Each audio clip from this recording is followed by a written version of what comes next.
take something outside. For example, please take out the garbage.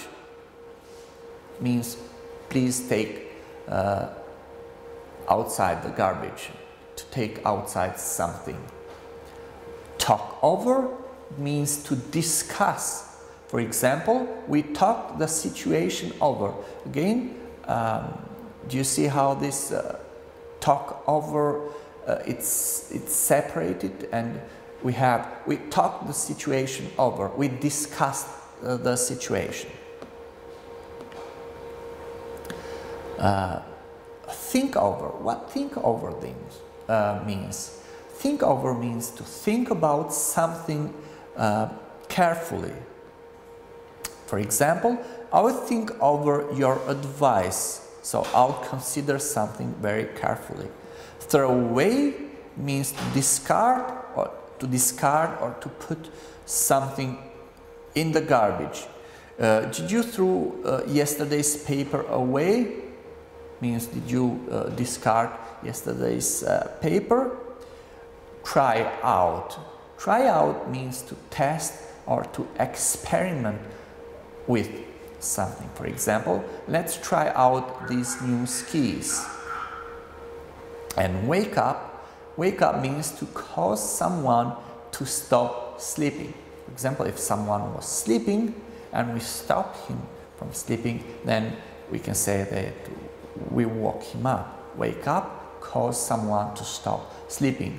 For example, the phone woke me up. So the phone rang, for example, and stopped me from sleeping. The phone woke me up. Let's review quickly some separable phrasal verbs related to school or studies, since we are all students. Add up means total. For example, your answer is wrong because you forgot to add up the last group of numbers. Example, add up, it's total. Finish up can mean completely or thoroughly. In some cases, it does not change the basic meaning of the verb. For example, class is over. Please finish up your tests. Check in means to receive. A librarian checks books in, or we can check out books as well, which means to take books or movies from the library, etc. For example, I checked out 3 books. So I took 3 books from the library. To do over means to repeat or to do again. For example, you did this assignment incorrectly. Please do it over.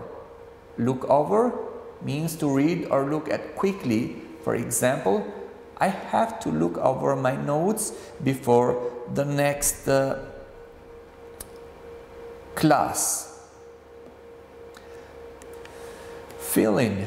Fill in means to give, but it's to give information on a form. For example, please fill in the answers. And fill out, it means to complete a form. For example, you need to fill out this application. To hand in or to turn in, to give, for example, to give something to the students. The example here, I turned in my composition late. Hand out, to give, for example, to the students. The teacher handed out some exercises. And in conclusion, we have to remember that if you think of each phrasal verb as a separate verb with a specific meaning, you'll be able to remember it more easily. Like many other verbs, phrasal verbs often have more than one meaning, and when you learn phrasal verbs, as well as learning their meanings, you need to learn how to use phrasal verbs correctly. Some phrasal verbs can be separated by the object, while others cannot. I would like to thank you for your time and have a good day.